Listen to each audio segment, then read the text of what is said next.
Hello there, friends. Welcome to my daily live. Today I'm going to be talking about all the Disneyland news that's broke out in the last week and a little bit more. This is my first time doing this, so I got lots of news that I can cover. But I love the park. I go as often as possible, and I love the design of it. I started a podcast earlier this month with my friend Jared Mariuma, who you may know,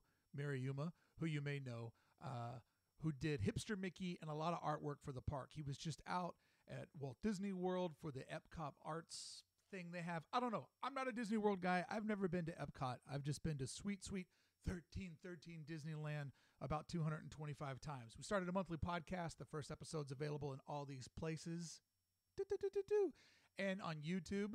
And you can go over there and listen to us talk in depth. And I mean in depth. Every stone overturned when we talked about Main Street USA on our very, very first episode. So what I wanted to do today is go over some of the news, some of the things that are happening in the world of Disneyland. And who knows, maybe this become something we could do on the reg. Every time I do one of these, if you comment below, leave a comment, leave a like. I'm trying to grow this channel. Help me out if you can. Each and every day when somebody comments, I pick someone at random and I give them a gift.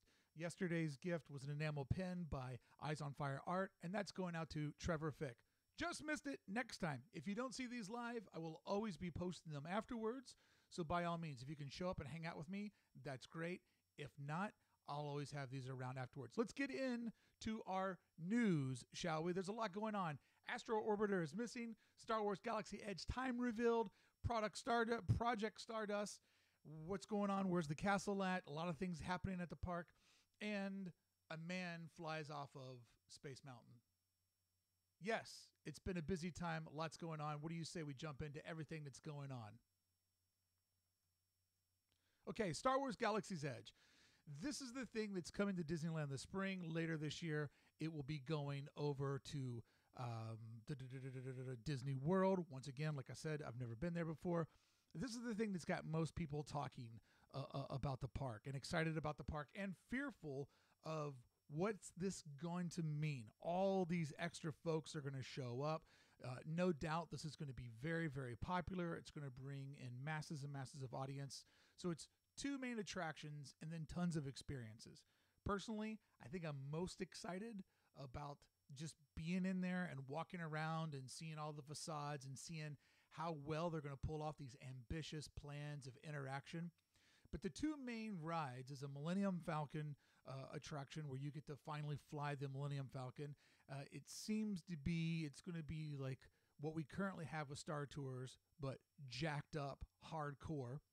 And it also seems like the big thing here is going to be the Rise of the Resistance, which is the biggest dark ride that Disneyland has ever made. If you've seen the building that when you're on the Mickey and Friends parking structure and you look over, you can see it, but it looks like the size of a Walmart. I mean, it's just the biggest building that you can imagine, which is great because with the amount of people that are going to want to see this, they're going to need something that can really gobble up and hold folks. Behind me, you can see a lot of the facade of this land, and that's going to be the market that we'll get to walk around in and the Millennium Falcon that we'll get to cruise on. So it came out this week that the ride's done. I mean, it's close to being done. People are actually on there testing it, they're riding it, and right now, this is the thing that got me so excited and got me so pumped, because the dark ride is everything that I want to do in there. Rise of the Resistance is I think, going to be the shining star of this new land, this ambitious project. And if you've ever seen any of the ride-throughs of the Pirates of the Caribbean over in Shanghai, the moment that I watched that, I thought, oh my God, what they can do with rides now and using digital screens and real effects, it's going to just be mind-blowing. So the Rise of Resistance, people have been riding it, and the rumor is, and this is coming from a lot of different sources, so I think we can believe this, we're looking at a ride time that's between 25 and 30 minutes. 25 and 30 minutes to go through the land of Star Wars, to go into that universe, to go far, far away. Now, I know you're thinking the line's going to be super, super long, but don't worry, because Mark Twain is 22 minutes and that line's never long. All right, I know Mark Twain's a little bit different. And if you were to ride the Disneyland Railroad all the way around the park and didn't get stuck at all the stops, that's only 20 minutes. Then on the inverse, you have the newest ride at the park. Everybody loves the newest ride at the park, which is Indiana Jones. That's how long it's been since they've fully gone in and built a new building and put something new. Indiana Jones is fast-paced. It's fun. It's 3.5 minutes long. And then you have something that moves a little bit slower that tells a story, which is Pirates of the Caribbean, which is 15 minutes. So at 25 to 30 minutes, how are they going to do this? How are they going to really get all the people in there, get them through, get them out so many more people can get on? Because this is going to be something that everybody wants to experience. Well, I'll tell you one thing that has been rumored for a long time, and it seems that this is going to be very true, that there's actually 3 ride systems within the ride. So this is where I kind of get into a spoiler, and I know more that I'm going to tell, but I want to give you an idea of what it's going to be like, but not give away some of the real deep things that I wish I didn't know, but it's my job. An investigative Disneyland journalist always make sure to get all of the little chicken nuggets that you need to know. I agree with you. Jeremy Vanderplum, VDJDVP, this is changing things, right? A 30-minute ride, it's not just you're going to go in, you're going to breeze out. Like, this is a real experience. So the ride has 3 ride systems inside of it. I know from everything that we've seen with the architecture and the models that waiting in the line is going to probably be fantastic. But once you actually get into it, there will be an initial ride system that will, get this, take you to outer space. Because after all, as you can see from the videos behind me, it's as if we're inside of a Star Destroyer. Definitely don't want to be inside that thing that they blew up in the first movie. It's called a Death Star. But you're going to go from this planet to this space cruiser, sort of like a Star Destroyer, if you will. That gets us in there. So there's an initial experience that takes you from here to there so that it all feels real. That's not something new. I mean, we do have to kind of go through some showrooms and stuff like that for Guardians of the Galaxy. When you think of the Haunted Mansion, all of a sudden you go into that room, and I don't know if it's stretching, but I do know that there's no windows or no doors. So we know that there's kind of sometimes a setup to get you to where you need to be. But I think that with what they're doing with Star Wars Land and the Galaxy's Edge, that this little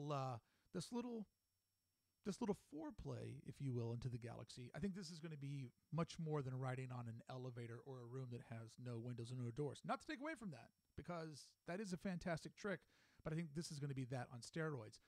Then once we're actually at the Star Destroyer or the spaceport, we're now in space. We've now left Anaheim, which got us over to Disneyland, which got us over to the Galaxy's Edge, which got us up here into space. This is going to be, I believe, where the dark ride takes place, which is a lot of the imagery that you'll see behind me today that's been slowly trickled out from Disney. These aren't computer renderings. A lot of this stuff is actually taken out at the park. In fact, you'll see the ride system cruise by me where you're on it looks to be a Bluetooth wireless ride system. Ratatouille in Paris has this technology. Luigi's Spinning Cars has that technology, but used quite differently. The great thing about a trackless ride system is that you, instead of having to stay on a linear course, you can actually pivot, you can move around. It also leaves the room for different carts to go in different directions, or carts to fill a room and to spin around and to be able to watch one show.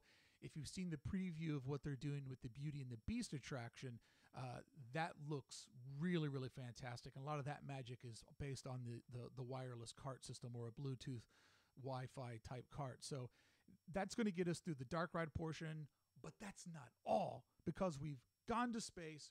We've seen a battle firsthand. Maybe they're going to need us to do something. I'm willing to help out. You need me to get out of the cart and do some magic? No, I won't get out of the cart. I promise Disney I will never, ever get out of the cart. But somebody did, and we'll talk about that later today. But if you go around and you do all of this stuff, then we're going to be in the battle. We're probably going to be asked to do something. That's where the main story happens, but we can't stay in space. I mean, I know that you would love to, and it's so cold in space, but we eventually got to get back down to the galaxy's edge. We got to get back down to planet Earth.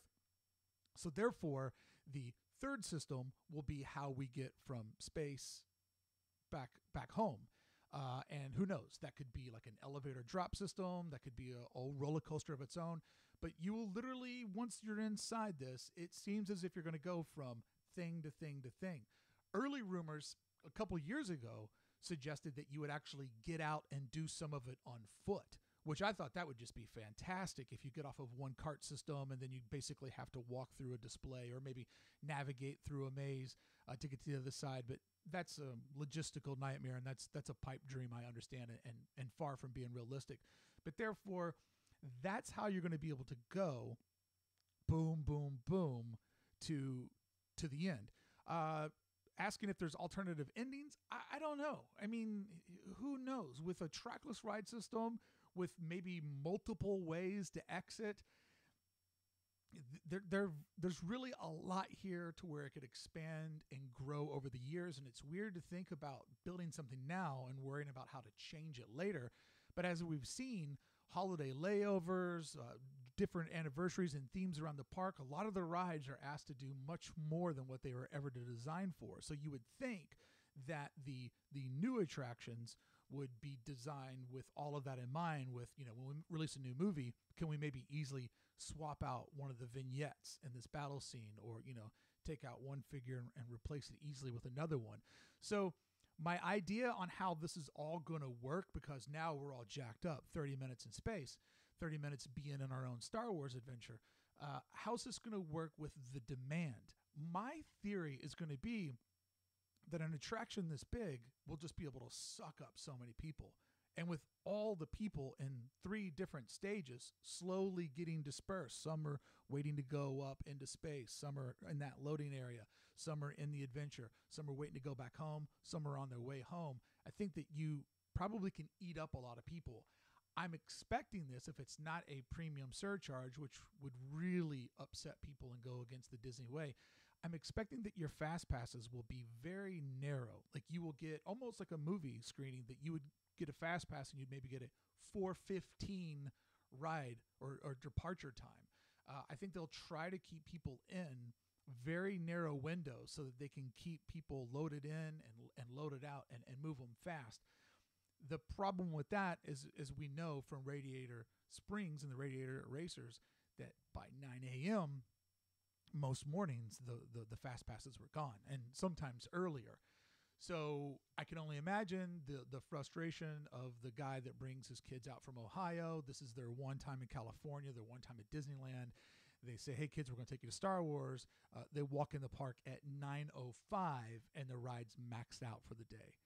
Who knows how that's going to work, but they do normally have a really, really good handle on how to handle things, a really good handle on how to handle things. This is when you do it live. That's normally when you'd see a jump cut, but I ain't got time for that, and my channel's not big enough. So there you go. That's kind of what we know. I mean, here's the great thing. It's only months away. I mean, it's sitting out there. I'm going to the park later on this evening, and it's sitting out there, and it's just waiting for people to experience it. And we're so close, and it just drives me wild that people are actually riding it right now. If any of this excites you, or if you just want to help me really grow the channel and subscribe and smash like, if I get to 100 likes, I'll do this next week dressed like Cinderella. If you comment below, I will be sending you, all right, think it's opposite, Brickey. So if you want to go, there you go. Well, this way is opposite. So anyways, if you comment, that would look better in this green space over here. If you comment below, I'm going to be picking somebody random that I will give away one of our Disneyland for Designer buttons. These will never be for sale. They'll only ever be given away. And thank you, Midwest Buttons, for being a good supporter and handing those out. All right, so let's do this. Let's move over to other news that's happening in the park. And let's say goodbye to Star Wars Land and go to the heart of Disneyland Park. Look at me. I'm in front of the castle. Nobody's behind me. Hurry up, take my photo. Squad goals. All right, there we go. So this is what's interesting. To make room for all the people, they have slowly, over the last couple of years, they have been expanding the park as much as they can, because Disneyland was built in 1955. People were smaller then, the audiences were smaller then, and the demand of the park is just really, really growing. So one of the things they've been doing is they've been doing little things like, re-elevating curbs, removing some curbs. They redid the railroad tracks down Main Street to make it easier to walk down so you wouldn't get your shoe caught in one of the railroad tracks that goes down the street. That's something that hadn't been done since the park was open. They've removed lots of different planters. They've moved curbs around. They've taken seating and put it back. They even, are you ready for this? Hold on tight. They even removed shops. This is how serious they are. They removed shops and replace them with places for people just to sit. One of my favorite things about Disneyland is going there and sitting on a bench. And one would be worried that they would be removing sort of that luxury to just be able to go there and hang out. And in fact, they are increasing the seating, increasing the lurking areas for weirdos like me. But at the same time, trying to expand the park so you no longer get those massive bottlenecks, like right when you come into Adventureland and there used to be just strollers down the middle, or over in Tomorrowland where they had that big concrete base at the bottom of the people mover, and it would just get jammed up and you were immediately had to go left or right, and it would just be a mess. And the closer you got to the evening shows, the more of a disaster it was trying to get from point A to point B. So they've slowly been going through and making space for everything. And they didn't really say too much. But when you take away the castle, when the heart of the park, Sleeping Beauty's castle, when that goes away, people need to know what's up. So this week it was announced that all of this has been a part of Project Stardust. And if you think about that term, that's really clever. Stardust, make way for Star Wars, and then the dust as in fairy dust. So a really cool way to pull it all together. This has been happening for a while, but like I said, they really had to let people know what's up, because currently the Sleeping Beauty castle is more and more every day, it's getting put behind scrims, and soon you won't be able to see it. What they're going to do, though, is they're going to take this original concept art, put that over the scrims, so you could get a photo of yourself in front of what it originally was supposed to look like. I guess that's a consolation prize. I think that people that just stopped up and showed up randomly might be a little bit disappointed that the castle's not there. But this is more that they have to do to get it tuned up for the massive injection of folks that are coming this weekend. So what are they doing to the castle? I mean, you can't move the castle or make it wider or open it up more to get more people through it. Well, what they're doing with the castle is they're getting it tuned up for the future. And they know this is sort of the quiet before the storm to get to do that. So they're going to give it a new paint job. I'm sure they'll keep it its core colors, which is that really nice soft pink and as much blue as possible. Because remember, the idea of Main Street, if you listen to our first podcast, is when you look down it, it's supposed to feel like an epic journey to get to the castle. So when you use the color blue, everything in nature becomes blue the further it goes away from you. So that helps sell that gimmick.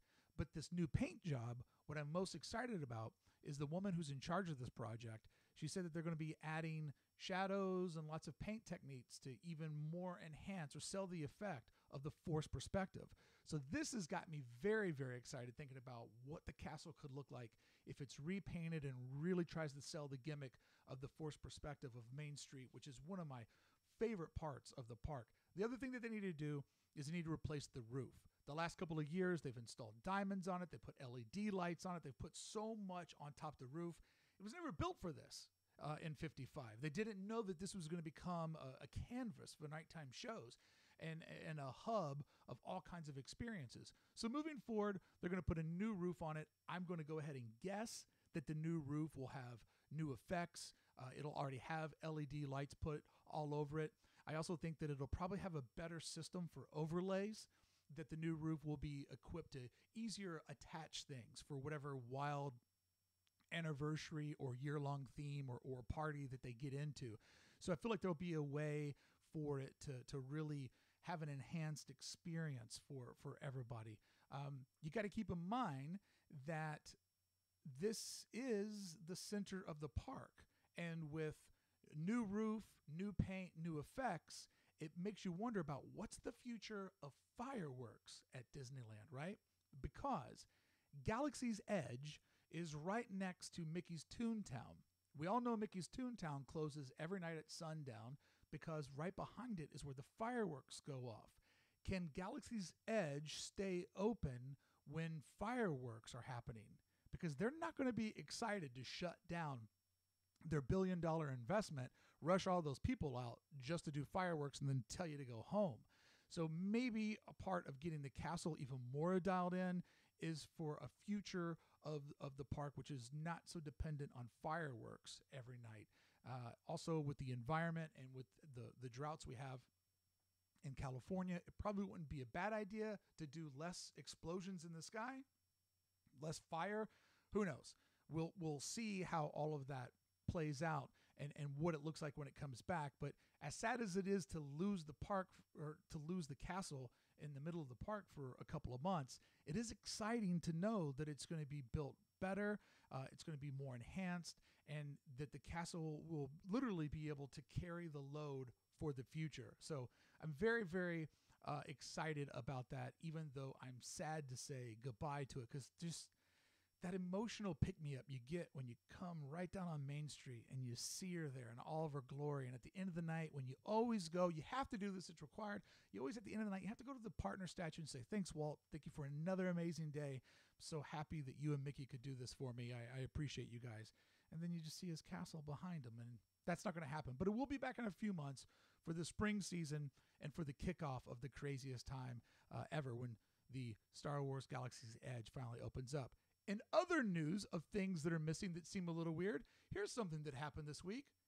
Astro Orbiter is missing. Have you seen our Astro Orbiter? Have you seen it? Do you know where it went? It used to be right in the front of Tomorrowland, and it's gone. Poof, it just went away. Where, oh, where has Astro Orbiter gone? Hello, Astro Orbiter. Are you down here? Astro Orbiter. Where did you go?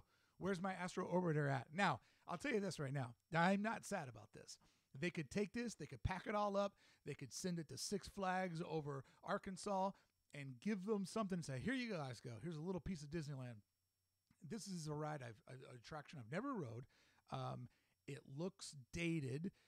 It's bad. But then again, so is all of Tomorrowland. All of Tomorrowland, in my estimation, goodbye. See you later. With the new Marvel Land that's being built across the way in DCA that has a very cutting-edge, future-forward-facing facade on it, that kind of looks like tomorrow. And with the Galaxy's Edge being space, and even though it happened a long, long time ago, far, far away, it is very futuristic in its concept and its technology.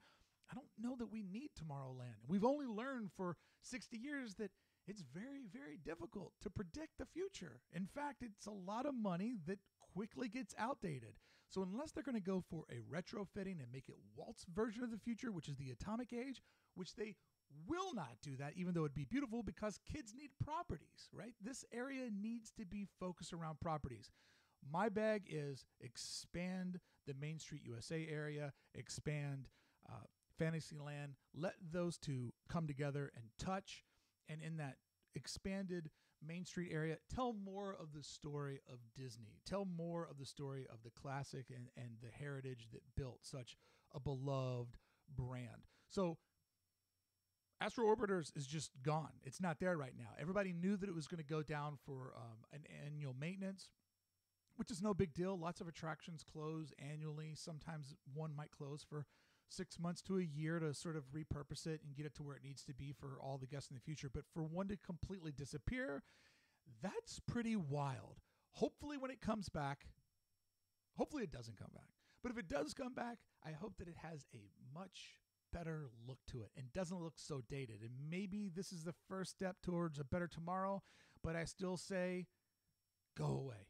Just go away, bulldoze it, start over, because it's just going to keep making those same problems. And today's kids don't care about Autotopia. I mean, even if you did automated driving cars, even if you did Teslas and all the kids got to ride in Teslas, kids never get to drive cars anyways. So if the car's driving itself, that only is beneficial to mom and dad that hate LA traffic. So long, Astro Orbiter, or we'll see you again. But I'll keep you guys updated on how this happens. But this was just wild when people started showing up, and Astro Orbiter went bye-bye. All right, I told you that something wild happened out here this week.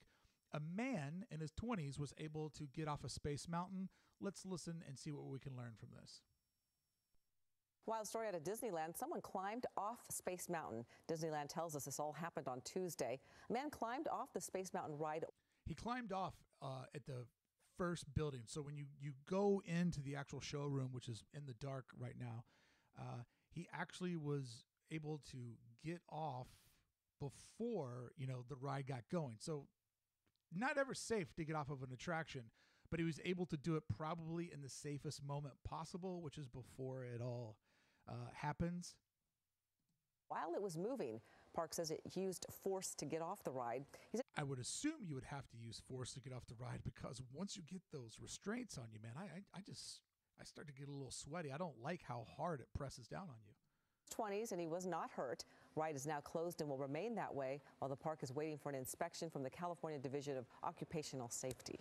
So this is going to be something that could happen for a while. I mean, it could literally be down for a moment, because you remember a couple years ago, they had a worker that fell, and then they went around to all of the attractions and reinstalled fencing. And a lot of the fencing has been very well hid. Like the very top turn, can I get to here in this QuickTime video? The very top little bit of Space Mountain was actually added at that.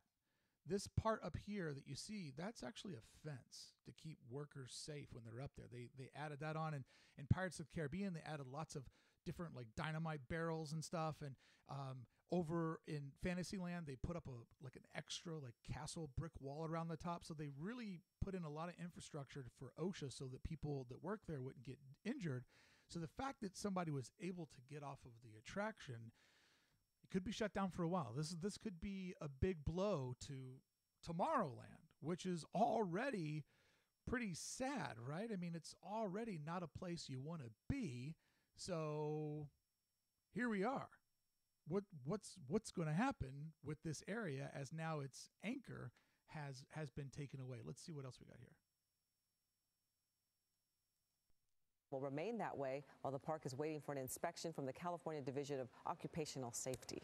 Hello, I'm Mark Brown. Click the ABC7 logo to subscribe to our Eyewitness News. No, subscribe to me. I'm the one who needs subscribers. I'm the one that did videos all week, and I'm down. I'm working so hard. Why is nobody giving me the love that I think that I deserve? All right, comment below if you can. And what we'll do is next week I'll give you out one of these Disneyland for Designer buttons. There we go. I found the camera. I'll get there one day.